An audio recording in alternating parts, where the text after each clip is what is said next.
Today's guest is the power force behind some of the most soul-driven stories told in the region. He's an artist, a filmmaker, an actor, a writer, a b-boy, you name it. Welcome, Philip Jamal Rachid. I'm a screenwriter, director. That means that I'm following in the footsteps of my father, who was an accomplished writer of history about the Middle East. Being half Bulgarian, half Iraqi Kurdish, sometimes really makes me feel that I don't belong anywhere.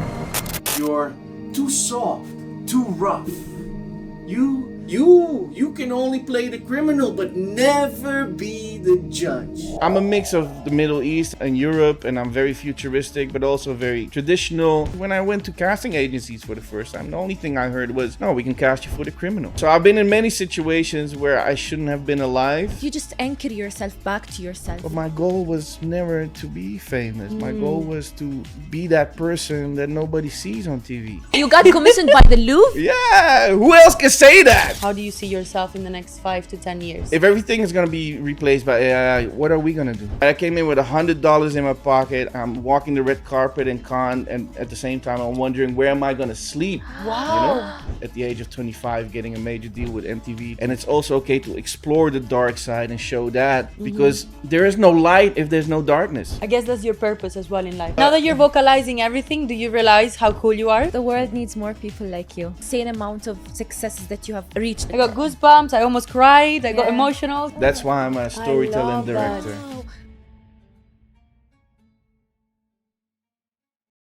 From Kurdistan to Amsterdam to the heart of the UAE film industry. Today's guest is the power force behind some of the most soul-driven stories told in the region. He's an artist, a filmmaker, an actor, a writer, a b-boy, you name it. Welcome, Philip Jamal Rachid.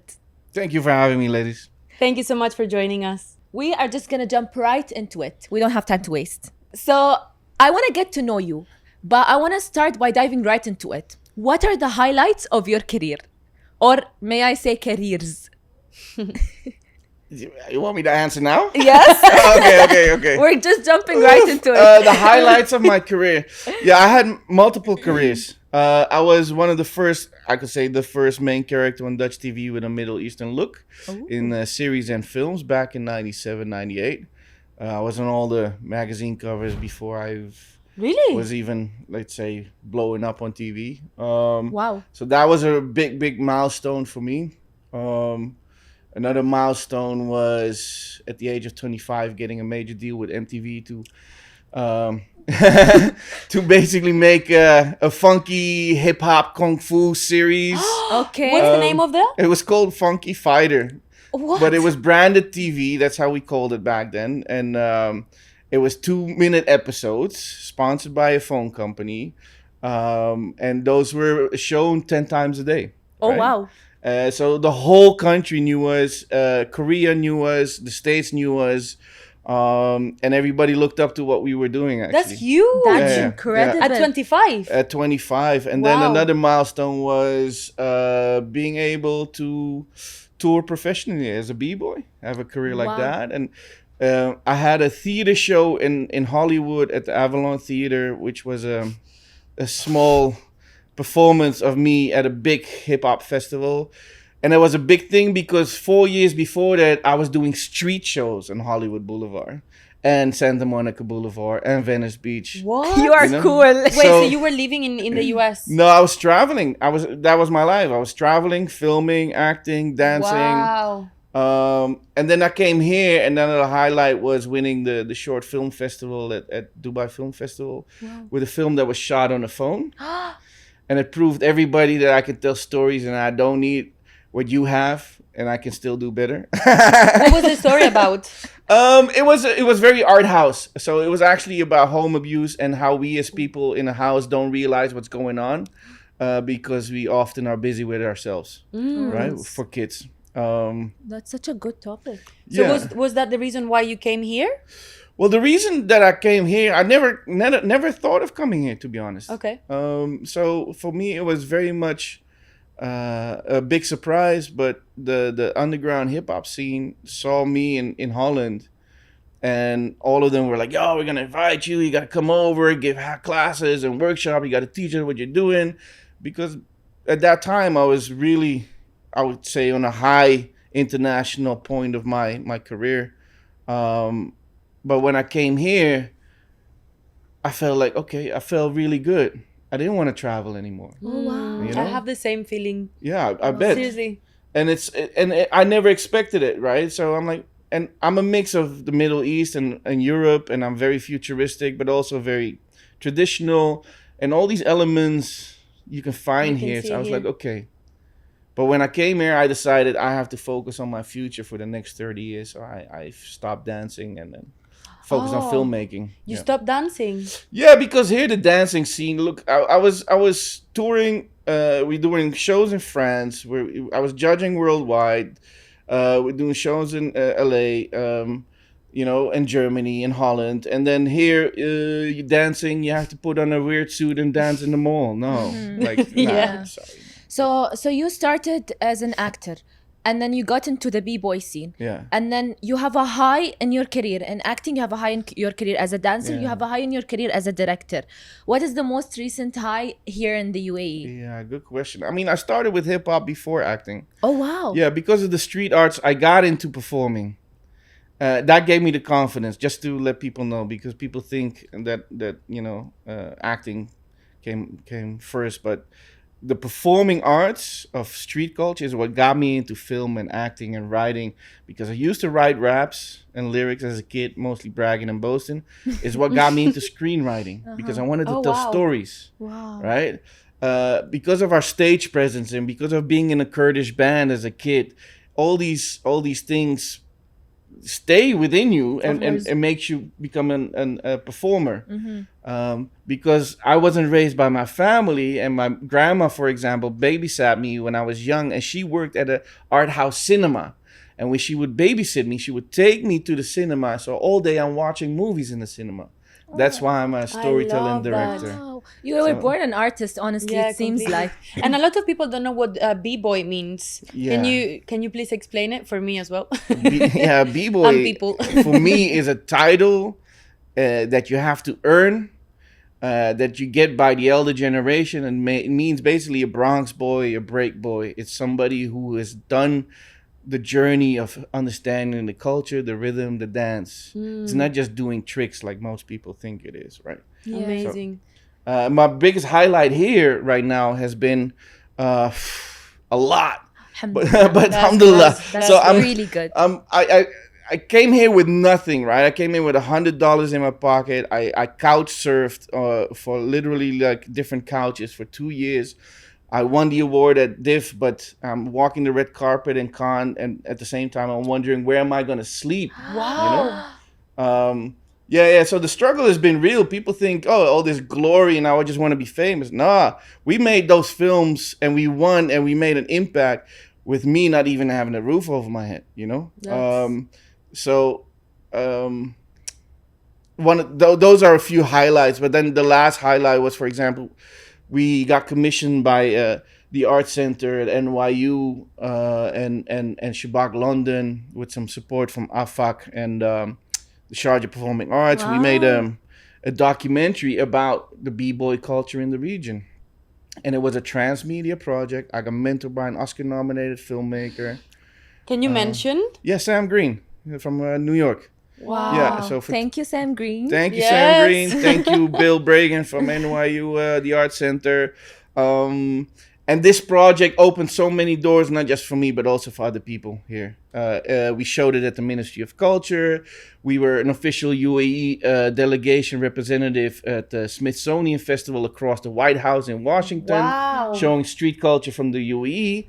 I got commissioned by the Louvre here in Who Abu are Dhabi. you? Wait. You got commissioned by the Louvre? Yeah, who else can say that? You know what I mean? Honestly, No who one are has been you? on this podcast said that. You know, so Insane. so a 60-minute theater piece, and we're rocking the Louvre, where we're showing the musical connection and dance roots of African rhythms to Khaliji rhythms to I love street that. dance. That's amazing. Wow, you have just mentioned some like you are a citizen of the world. You have done insane you've gone through insane milestones in your career, but you have mentioned something that makes me curious. Okay. You did say that there were so many moments where you didn't have a roof over your head and you were walking a red carpet in Cannes. Yeah. So tell us a bit about the lowest moment of your career now. The lowest moments. Yeah. I still want to mention a few highlights. Just Yes. Please, Yes, please, please keep a positive note. to start positive. until we So start. this same project to the is still present. continuing, even though I started 6 years ago. But now it's on an Oscar qualifying film festival in Bulgaria. Oh my God! Yeah. Congratulations! Yeah. Wait. Say that whole. What is? So it ain't where you from. The documentary is at is going to be screened in a month at an Oscar qualifying film festival in Bulgaria. That is huge. Congratulations. Congratulations! And we won, best international documentary in Duhok Film Festival last December. The awards have been pouring in. Dubai also gave us an award for best performing arts project. Wow. Good job. So we opened a lot of doors. That's what I'm saying. Where we really, I'm proud that I've been on the initiative front side of that. But together we have opened a lot of doors, and it was hard because sometimes you don't know what you're going to eat because the Of budgets course. are not big. Yeah. People think you have a lot of money, funds, and we don't live in a region where you get funds for these kind of projects. First of all, second of all, What do you mean these kind of projects? What experimental projects about street culture, especially.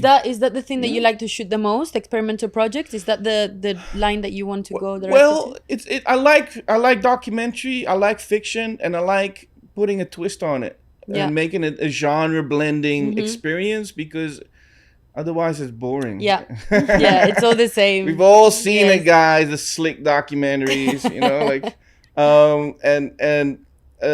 you got to realize that us being dancers and coming from this region or living in this region is considered the lowest of the lowest art form. The dancing? Yeah, Really? yeah, I especially didn't know breaking, that. street dancing, Wow. right? Breaking. Why? Because people see us as why is he rolling over the floor? It's like a misconception that people have about. But it's the hardest art form. It's the hardest art Yes. physical art Physical form. for sure, yes.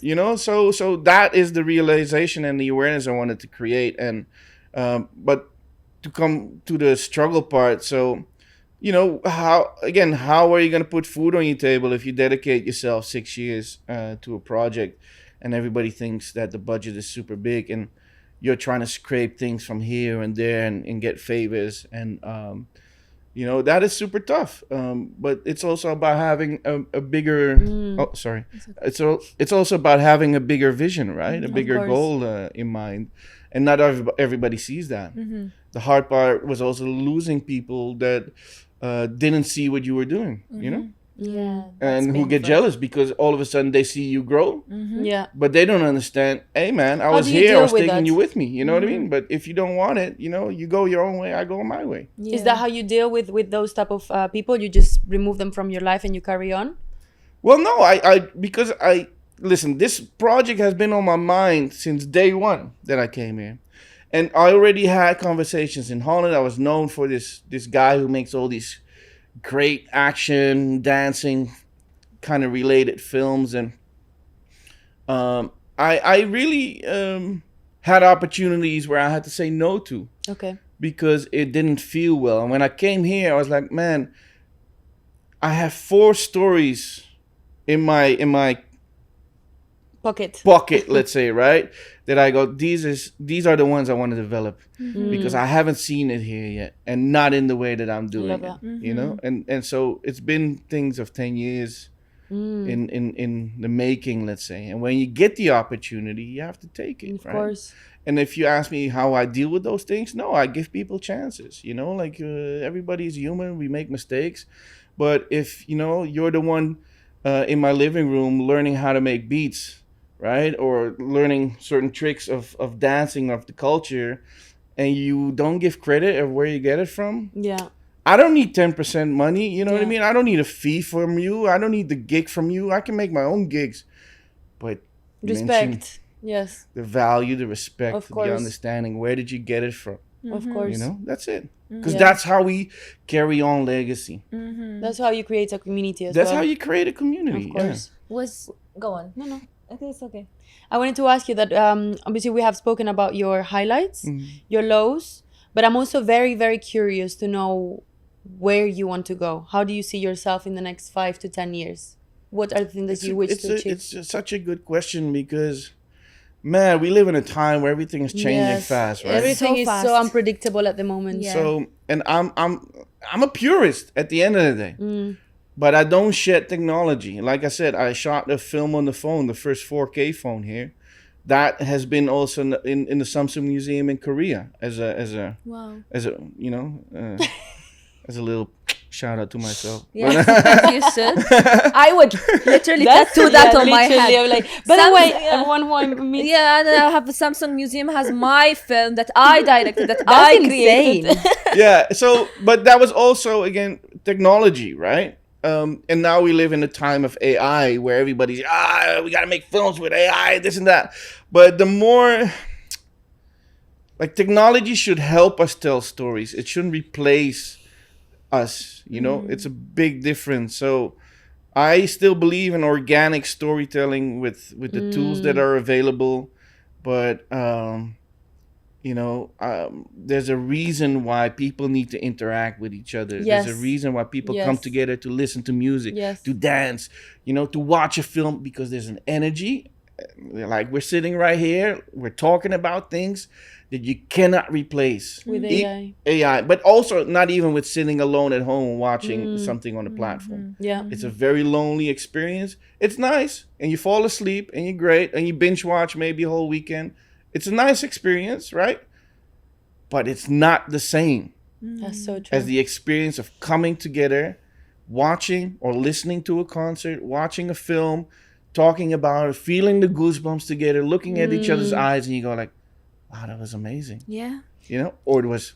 Do you know what I heard recently that really scared me? I think I told you about this. I was speaking with a producer and he told me that he thinks within the next 5 years or so, the film industry will be completely replaced by AI. No. And he explained that we will be able to, for example, go and have a shower and then we write on the computer, I want to see a comedy with Angelina Jolie and Johnny Depp. Yeah. And at the end, I want to have a crazy twist with a dog. And then you go to have the shower, you come back and AI will have created that for you. So you can exactly ask for what you want to see. That's so scary to me. Yeah, I mean, Black Mirror episodes are fully Right? dedicated to that, and I hope people have learned from movies like The Terminator, Matrix. Those are prophecies. I'm just saying, but like human beings, we have I don't want to get too much into things, but we have We can't get into overpopulations, things. right? Yeah. On the world. So if everything is going to be replaced by AI, what are we going to do all Yeah. day, every day? What are we going to do? Yeah. Think about it, right? Just, I have no idea where I stand because this is a change that I don't think ever happened in history. There are so many changes that happened that were revolutionary and it took us to a whole new place, but this change, it just feels different, or maybe it's different because we're living through it this time. We're not looking at it through a history book. Exactly. All we have to do is just brace ourselves, try to take it as best as we can. But please, you were saying something, go on. no, I mean, it is a unique era, right? And but the same thing when internet was created, but it's a little bit different because internet is still, it's not creating a reality. It's not replacing our workforce. How are we going to eat? How are we going to earn income? All these things are things we have to think of, and especially as artists, the physical part is going to be important. Or are we just going to live in an augmented reality and we're just going to have our goggles on and sit in the couch and then, Yes. be 500 kilos and then experience life like that? Where are we going? So that's why I'm a big purist of, no, we got to go out to nature, right? We got to make films that make people think, and we got to make them differently, So how do I see my place in that? I want to create stories that resonate with the human soul and that are made from the human soul and use organic elements with help of futuristic tools. I love that. Is that why you call yourself on Instagram and on social media the Soul Trotter? Yeah, it's my company, it's my brand, it's what we stand for. You know, we walk around, we what we do comes from the soul, and hope is that, you know, it reaches the soul. Oh. That's exactly why we use this, and it's a name given to me, and I honor it. And Oh, given to you. Yeah. Who gave it to you? yeah, I was a b-boy from the States, because I used to travel a lot, and I had a backpack and camera in there and dance, and then people would say, "Hey, yo, Globetrotter, where you going?" No way. Right? And then I wrote a spoken word that kind of starts like, "As I stroll on astral globes, I know that I do not know, but what will come will surely go. So I hip from wormhole to wormhole and hop to planet rock, and I trot into universal circles of soul." So he Wow. heard that, and he was like, "Nah, man, you ain't the Globetrotter, you're the Soul Trotter." So I kept that. You're a soul trotter, but also you come from so many different places in the world, which we both can relate as well. How has that affected you, your career? I mean, it's beautiful to be mixed. Yes. I love it, and it gives us so much wealth that and cultural understanding and an open-minded vision, and at the same time, it's also super difficult because where do you belong, right? So the question is, where do you belong? You know, where can you ground? Who accepts you?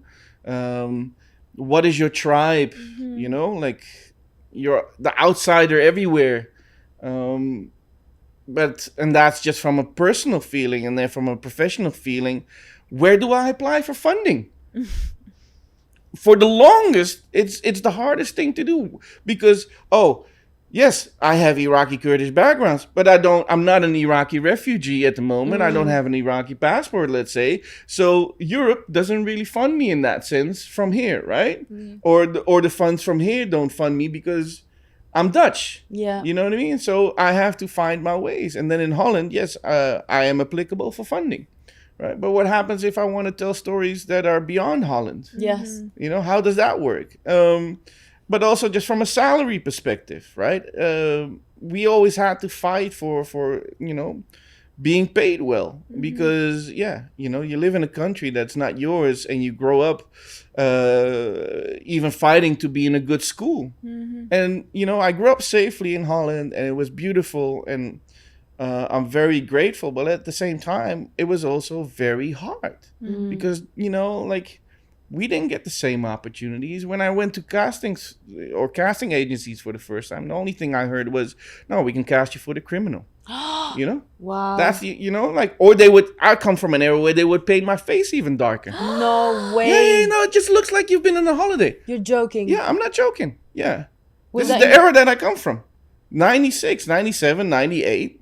This is how I was treated. Or they were like, "Oh, can you speak a little bit more with a foreign accent?" I said, "Well, no, because, you know, there's a lot of people like me who grew up in Holland, and this is how we speak. We do not speak maybe with the accent, you know, like." So, yeah, it's those kind of things that make your journey way more difficult, but it also makes you harder. Shapes you into what you are now. Yeah. 100%. Yeah. We can relate because I wouldn't say to that extent it was thank God I was born and raised in the UAE, but I also know exactly what you mean when you say, where do I belong? Where do you stand today? Where do you feel like you belong? Is it something that you found yet, or? Yeah, my papa was a rolling stone. Wherever he laid his hat was his home. I love that. That's where I stand. sense. No, I create my homes. Your you own know? path. So it's the people you are with, the people you are surrounded with. It's you know, there's a whole theory where you know, like the pyramid theory, right? You gotta have a roof over your head. You gotta have food on your table. Then you gotta have income. Then you gotta have a social circle. But at the same time, that's just your basic needs, let's say, as human beings. But you also need the place to be able to grow, right? You need to have growth in your system or your career. But also, you need to contribute. You know, Japanese culture is very much about that, because you see that the people that contribute to society live longer. Wow. Because it's not just about Can you them. explain that? Well, there's been a theory about that. They've done the research, right, where they've seen that the older people, they don't work anymore. The social circle becomes smaller, but they have reasons to live because they still give back to community by maybe planting flowers, by maybe making food for others. That's so right? cute. So it gives the soul still the energy and the power to keep on going, and that's what we need. We need to think bigger than ourselves. And that's why I always think, what can I contribute with the things that I'm making from a film perspective or in society as an artist in general? I really research what is happening, who's doing what, and what is my place within that to Wow. That's make amazing. a difference. Yeah. Wow. Is there a story that you're burning to tell, but you haven't had the chance to say it yet? Like in what sense? Film-wise or like Film-wise. Oh yeah, there's many stories that I still want to tell. But funny enough, we're working on my dream projects also. One of them. My button even popped. I mean, Is it the one in Amsterdam? You it's told the me you one were in on it. Amsterdam, Okay. and it's called Jamal. It's an ode to my dad. Funny enough, so it's a dream project that we're filming in Amsterdam this summer. It's called Jamal. It's an ode to my dad. It's about a young kid that is Kurdish who grows up in the ghetto of Amsterdam. He doesn't feel that he belongs and only wants some cool sneakers to be part of the cool guys. And then he gets bullied, and his safe place is a shawarma shop. And at that time, he's being mentored by an ancient Sumerian warrior. That's so cool. That's That sounds yeah. amazing. Yeah. Are you in the writing process or? No, the script is greenlit. We're shooting this summer. Yeah, so and Wow. it's super because this is also a project I started 15 years ago. Wrote the first draft, and many drafts later, time and has changed in the world. We have multicultural lead characters in different genres, and this story is semi-autobiographical, and it's co-funded by the Netflix Equity Fund. So, yeah. That's huge. Well done. Yeah, oh thanks. my god. Yeah, shout out to Peggy from Full Color Entertainment making that happen, and NPO in Holland. Thanks for having me on board, because she picked up my old script and she said, "Phil, I wanna start on this project with you." That's How do you huge. feel? I mean, I feel super blessed. And it's the right people. We have the right team. Again, I've been mentored by an Oscar-nominated screenwriter for this, Roelof Jan. Peace, thanks. He's just like You're randomly dropping bombs. Yeah, literally one after the other. That's crazy. Well, it's my life, so I take it. It's a constant journey that maybe I'm not aware of. I'm very grateful for the opportunities. I'm very grateful for the people that I'm coming across. But all I'm trying to do is manifest the stories. Yes. So Now that you're vocalizing everything, do you realize how cool you are? if I see your reactions, maybe. Wow. No, it's a super blessing, and it's also so unique because it talks about identity, right? It talks about growing up in a different society, but it also talks about Kurdish heritage that nobody really speaks about in this kind of way. Wow. Why do we always have films from this region that are about war or about home abuse or whatever, right? I think my goal with that is, how can we change the narrative? For me, and I said that also in my Kurdish community in December, I said we need to celebrate our culture as well. Not just look at the bad things the whole time, you know what I mean? 100%. And not everything needs to be freaking a Michael Bay movie or look like a Michael Bay movie. And it's also okay to explore the dark side and show that, because there is no light if there's no darkness, Yes. Trailer moment. So Trailer moment. That's so true. yeah. This is an interesting question I'm going to start asking everyone I meet. If I asked you to identify yourself, aside from your job, what you do, where you come from, what your name is, what would you say?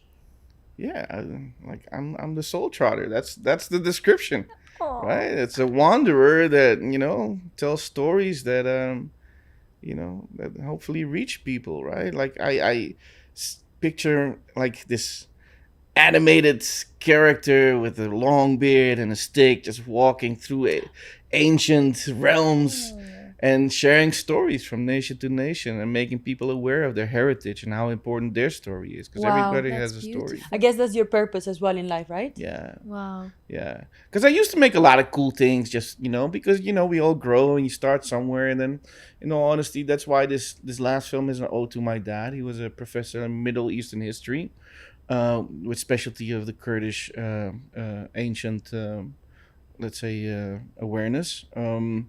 And he said, Phil, you know where you come from, man. Your people have so much background.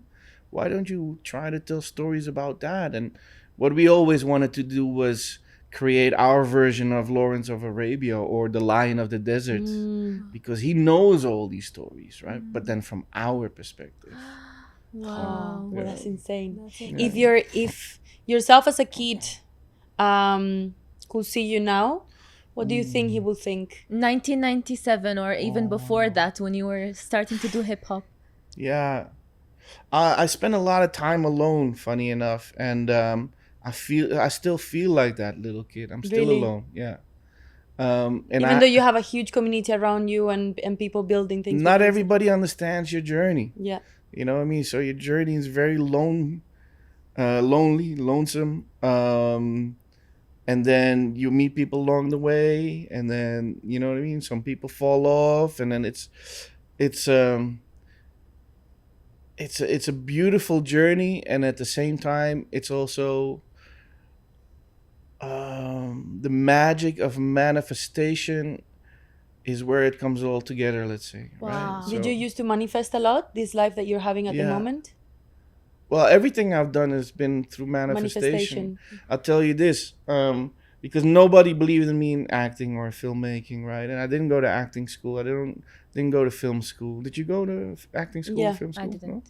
So for me, it was I didn't want to act like everybody else in the country back then, right? Which was, in my opinion, very stiff. And I didn't believe it because it wasn't a representation of what I saw in daily life. Yeah. It was this fake Yeah. thing. Overacted. Overacting, an accent that is not relatable. The people were not relatable. So I didn't want to be that kind of performer. Yeah. But I didn't get a chance anywhere. Door closes. And then at one moment I come home after another rejection, and I put the TV on, and the first thing I hear out of the TV is, "You don't have to be you don't have to go to school to be an actor." I'm like, Really? yeah. It's the first line that came out of the TV, and I'm like, well, that's life talking to me. That's And a then, sign. and I believe in signs. It's also the reason why I'm here in the UAE. When I came here for the third time, my lucky number is 7. And I was waiting for my luggage at the luggage belt at Dubai airport, and the luggage belt is number 7. And for my personal conversation, my inner conversation was like, I gotta settle down, man. I gotta find a place where I'm gonna build an earth with my feet on the ground, and where I can build my next chapter of the life, Yeah. right? And so that luggage belt was number 7, and I'm like already like, oh, okay, Interesting. well, interesting, yeah, exactly that. Interesting. Is this life talking to me again? And then I look up, and there's a huge billboard sign saying, "Tell stories only you can tell." That gave me like the biggest goosebumps ever. Goosebumps onto my forehead. Oh my Goosebumps God. onto my forehead. Yeah, and it's the first picture of my Instagram profile, because before then I didn't have an Instagram, and I'm like, bam, that's it. I'm getting emotional. Yeah. too. That is. Oh my God! If you don't Honestly- believe in the universe speaking to you, then I don't know. It's I a don't know what it talent is. to be able to see the signs, Yes. and you're a special person for you Yes. to be able to see the signs, believe them, trust. I don't know what you believe in, but I like trusting in God, trusting in the universe, trusting in life, Yeah. that the world is speaking to you. Yeah. The more you pay attention as well, the more it will speak to Yeah. you. Yeah. And it happens when you travel alone. And sometimes you travel with people on your journey. This is what I mean. You travel with people on a journey, and things start manifesting. And sometimes you see it together, right? And sometimes the other person doesn't see it, and you go through it yourself. But when you travel alone, life speaks to you. Yes. And you have to read the signs. because you pay attention Yeah. more. Yeah, You don't have absolutely. distractions. Yeah, It's exactly. beautiful. How did you get into this? Like, how did you start believing in manifestation, signs, etc.? I mean, that So I think, in all honesty, I think it actually comes from birth, because what I told you earlier, my mom was very sick when she was pregnant of me, and she was in the hospital for months. And the moment she had to give labor to me, I wasn't coming out, so they had to pull me out. So there was a lot of complications. But in that era, she basically already got a sign saying, "No, you got to make sure that this kid comes on Earth." I got goosebumps. Yeah. What and- was her sign? Did she tell you? Yeah, she tells me every time. I will say that for another time. Okay. Oh. She really got somebody standing by her bed, a manifestation, saying, "You have to bring this kid on Earth." Wow. Yeah. I'm going to cry. Yeah, I feel Yeah. like my eyes are Yeah, getting so bless my mom for Bless her really soul. taking the effort and the pain for bringing me here. And there's many times that I shouldn't been alive. My sister, for example, saved me from quicksand. So in Holland, it rains a lot, right? And we had to bike to school for 40 minutes, even though I was like 8 years old and my sister, I don't know, 12, 7 and 12. Yeah. like a bicycle. Bikes, yeah, bicycles, right? But because we live in an era like in the UE where everything was sand, but when it's raining, that sand, because it was under construction, it became quicksand. But we didn't know that, so we were like, oh, instead of driving or biking more in the rain, 20 minutes, take a big turn and the road will be 20 minutes longer. We said, like, let's take the shortcut across the sand. And the moment we did that, we just ended up in quicksand, and I was up to here, and my sister managed to get me out, for example. Were you both in the same Yeah. bicycle? No, two different different bicycles. bicycles. So yeah. So she saved me, and then another time. So I've been in many situations where I shouldn't have been alive. And that also makes me realize that, man, there's a reason why I'm here. You're here for a So, reason. yeah. For And sure. we have to cherish that, we have to honor that with purity, right? That's why money and fame has never been a goal for me. When I was one of these, biggest actors in Holland, people thought I was crazy that I started dancing on the street, and that I quit that series. They were like, "What are you gonna do, man?" And I'm like, "But my goal was never to be famous. My goal was to be that person that nobody sees on TV." Oh, You know what I mean? Like, Yes. that was my goal. Like, and that's what I'm still doing, but then from behind the scenes right now. Give a voice to the underdogs, right? Give the voice to the unheard. And that is just because every time I chase money, let's say, or fame, it doesn't end up well. Wow. So I've had peace, and I've worked with big budgets, don't get me wrong, right? But every time I listen and channel, let's say, we create something that is super unique, and it's because we are honest to the process and the project. And, Wow. yeah. How do you come back to yourself? Because I know that there's so many distractions in life, and there are so many fame pulls you from here, money pulls you from here. No. People, like the materialistic world, No. just keeps pulling you. And how do you just anchor yourself back to yourself? very good question. Yeah, it's a very good question. Especially, everybody is always how do you say that? Mesmerized by the film so world or like media or like. But if you look at the great artists, they're not busy with all of that, right? If you look at the Scorseses and the De Niros and the Spike Lees and you know what I mean, the Coppolas, they gave their lives to make things happen, right? They studied, they practiced, they blood, sweat, and tears for the art form, and all of the rest doesn't really matter. It's just a result. So you have to be surrounded by the right people. You have to be surrounded with good people that keep you grounded. I'm still in contact with my homies from high school. Oh. Not everybody, but like, they've seen my journey.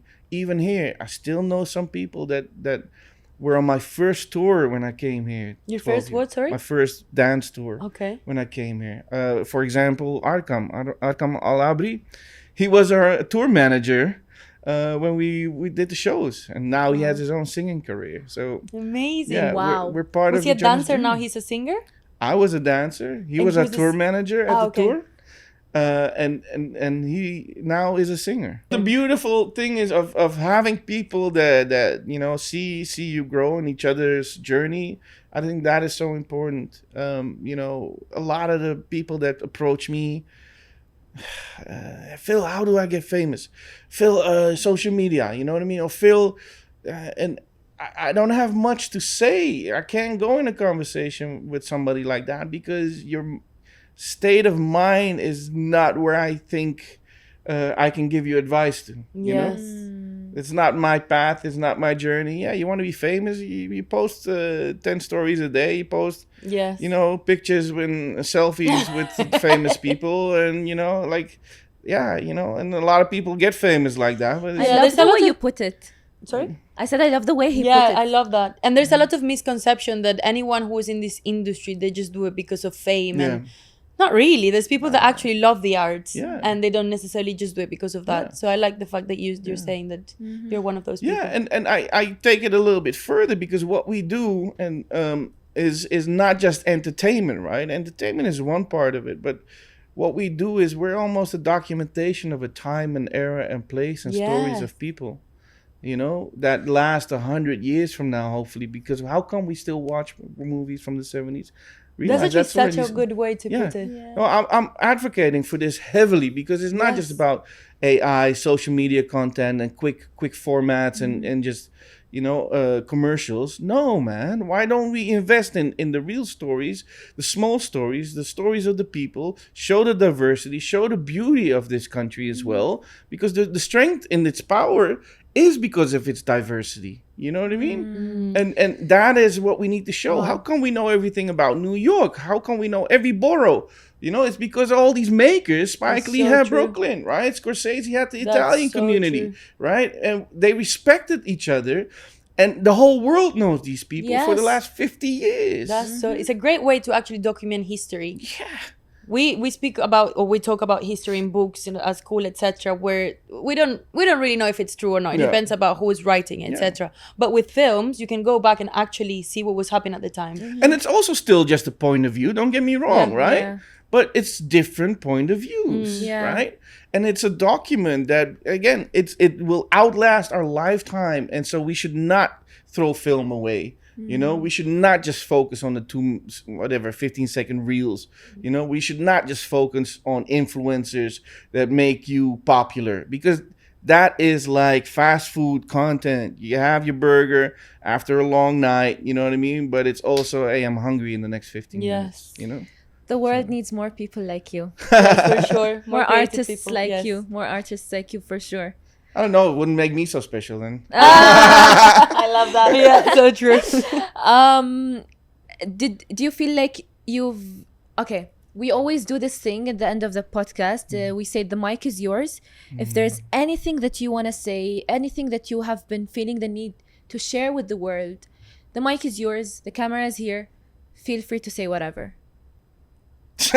Whoa. That's like my mom asking me, say something, Philip. And it just makes me go blank. And you don't have to. I feel like you've You've shared given a lot. like pieces of Yeah. your soul and heart with us Yeah. in the podcast today.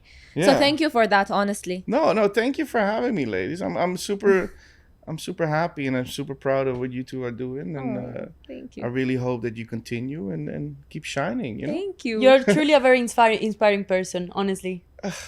well, if you say so, I appreciate it. Yeah, No. I'm it's very- inspired. Yes, Yeah. I'm inspired. I got goosebumps. I almost cried. I got Yeah. emotional. So thank And you you've for that. done so many things in your career. Insane amount of successes that you have reached. Mashallah, mashallah. So you need to give yourself, a pat on the back for that. You need to Maybe. remember that. yeah. Maybe I should do that more often. Yeah, or like yeah. So is there anything you want to share? I'm still single. You can hit me up.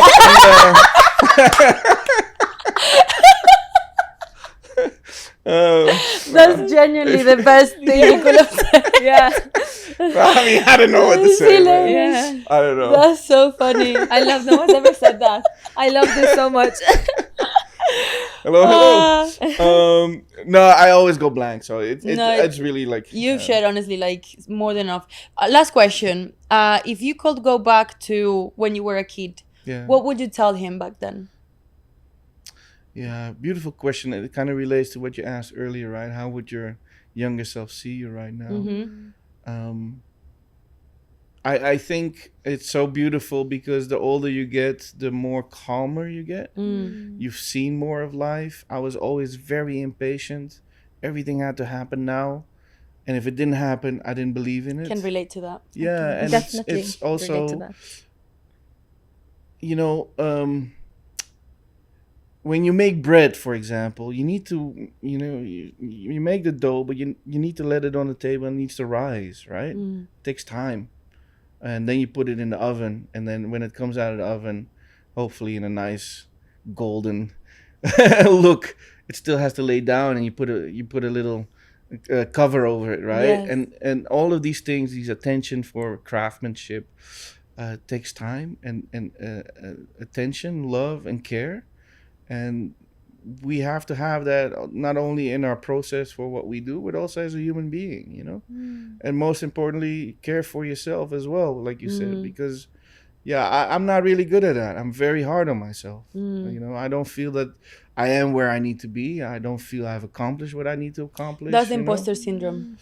Huh? That's imposter syndrome. Really? Like, why? Because you are where you wanted to be like years ago, but you still don't feel like you belong, maybe? No. I feel very comfortable with my belonging at this moment, Okay. but I don't feel like I have accomplished what I need to accomplish yet. Okay. And because there's still so much more I want to do, and Okay. it's also like, you don't have a steady income as an artist. You don't have, what are we going to do about the future? There's all these questions, right? Like, how am I, the balance between commercial and art, how am I going to balance that? How am I going to focus on a film that takes 3 or 4 years out of your life, maybe the next project, right? So even the short film took a year out of our lives, and not just me, also the producer, so it's a serious dedication, and it's okay. It's okay. If that is what you want to do, then you have to focus. And my focus has always been very difficult because my mind races. I don't know how it is with you, but it races in all these different directions. We And, relate. yeah, and then the older you get, you focus more, and you have people also find the right people next to you that help you focus, help to get the best out of you. You know what I mean? Yeah, that's so important. Not just drain you, because a lot of people are there, and you need to learn how to place people, if that makes sense. Yeah. There's certain people that lift you up. There's other people who just, bring you down, and it's not consciously often. So I also stopped blaming that, right? But there's this video on YouTube where this guy does this experiment where he's on a chair, and then he's like, okay, pull me down, boom, and it's very easy. And now he's like, okay, now go stand up on the chair, and he pull me up, and he couldn't pull him up. And pulling people up is a very difficult thing to do, and Very it takes easy to sacrifice. pull down, very difficult to pull. Yeah, That's such a good analogy. Yeah. So yeah. Wow, that's incredible. You actually answered both questions within the last question. You just explained what you wanted to say to the world, and also answered to the and to your younger self. Yeah. And to my younger self, it's funny because I still feel like that little kid. Yeah. Good. That's a good thing. And I think, I absolutely It's a good think trait so. for every artist. We just to be should very stay in true. touch with that. Yeah. Because it's that's why I love to dance. And when I take my mom out, for example, she always dances. And she can't walk. She had 2 hip operations. She hardly walks. When she hears the music, she starts dancing. And she gets the whole room dancing with I her. love right? that. Marie. And that's the spirit that I believe. I love that. Are you happy? I'm happy. Yeah. Alhamdulillah. I'm happy. Yes. With all the success and all the struggles, I think I'm in a place where I'm finally happy, We're happy that you're happy. That's Yeah. so sweet. Thanks. Thank That's you, so Philip. sweet. We're honestly, this was a beautiful episode in my Very opinion. inspiring. I had I felt everything that you have explained. You took me through the emotions. You are a storyteller. For sure. Really connected. And I'm sure that you can probably tell that you are a storyteller. Thank you guys so much for watching this episode. And if you feel like it's going to resonate with anyone, please do share it. And don't forget to like and subscribe. And we'll see you next week. Thank you so much. Bye. Bye-bye.